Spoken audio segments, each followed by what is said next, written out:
empresários, tudo bem?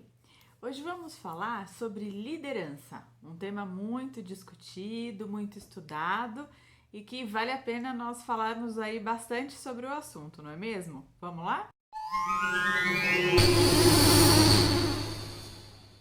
Existem vários tipos de liderança, mais de 10, 15 aí estudados, e recentemente a revista Você S.A. fez um estudo, uma pesquisa, para entender quais são os tipos de liderança mais necessários no momento que nós estamos passando. E um deles é a liderança positiva, baseada na psicologia positiva, que foca nas qualidades dos colaboradores e em comemorar os ganhos e em comemorar as conquistas, mesmo que as pequenas do seu time, do pessoal que te acompanha. Então, qual que é o grande diferencial dela?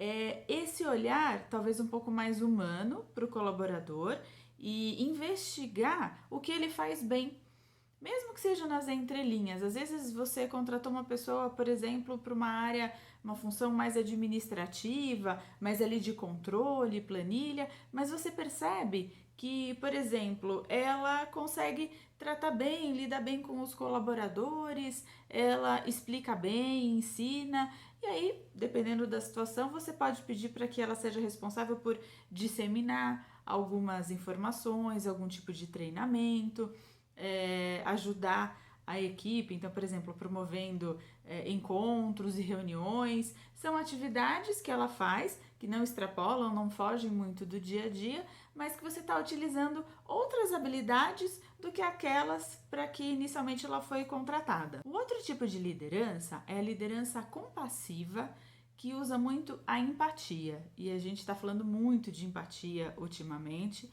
que é a capacidade de você se colocar no lugar do outro e entender o momento que essa pessoa está vivendo. Então a gente está vivendo uma situação muito diferente, muito atípica, pessoas muito preocupadas, infelizmente muita gente falecendo e a própria preocupação de perder a vida é algo que mexe muito com as pessoas e para cada um mexe de um jeito. E a liderança compassiva, quando você tem empatia, você não julga se você concorda ou não, se você acha que a pessoa está certa ou não em agir de determinada maneira, mas você se coloca no lugar do outro e, por exemplo, entende que ela pode ter, às vezes, um ataque de pânico, que ela pode ficar mais ansiosa e dormir menos, né, perder em qualidade do sono, e isso vai atrapalhar no rendimento, no dia a dia e às vezes até na motivação desses colaboradores.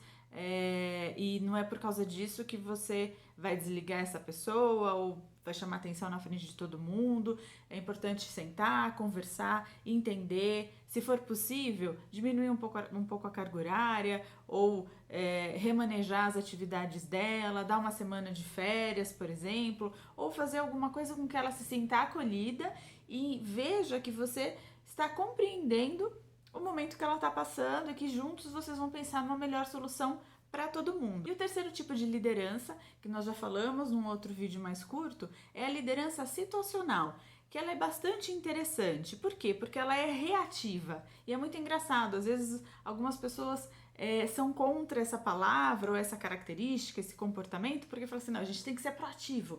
Então eu vou me antecipar, eu vou sair na frente. E a capacidade de ser reativo, ela envolve análise e envolve uma tomada de decisão coerente com o que a situação está pedindo. Então, por exemplo, se os meus colaboradores estão desmotivados, rendendo menos, que tipo de ação eu posso tomar para retomar o engajamento deles? É algo que tem a ver com a liderança situacional. Se eu tenho na minha equipe pessoas muito júniores e que não entregam o que eu preciso, como eu vou fazer para desenvolvê-las? Que tipos de treinamento, de campanhas ou de programas, às vezes os programas a mais longo prazo, eu vou fazer para desenvolver essas habilidades e competências para que no futuro próximo, elas consigam entregar mais do que entregam hoje em dia.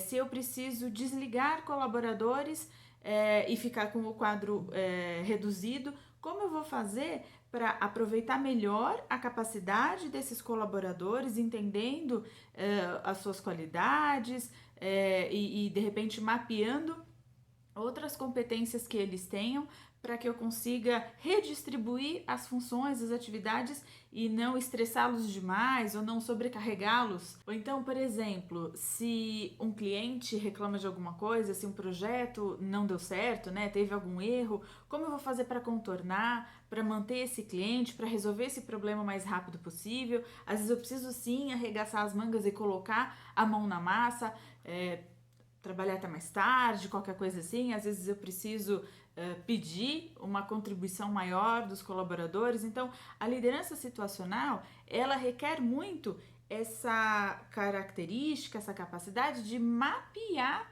a situação, o momento que a gente está vivendo e qual a melhor ação, qual a melhor saída para aquela situação. E isso é algo que a gente fala pouco porque é uma capacidade de reação, né? Então é ter uma habilidade reativa, que ela parece oposta à proativa, mas não é. Que é exatamente você, às vezes com um pouco mais de cuidado, mais análise, você não sair logo fazendo e, como a gente brinca por aí, meter a carroça na frente dos bois, né?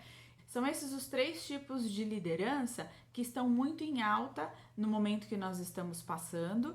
E eu espero que esse vídeo tenha sido esclarecedor para vocês, que tenha dado ideias de como vocês gerenciarem melhor as suas equipes e as suas empresas.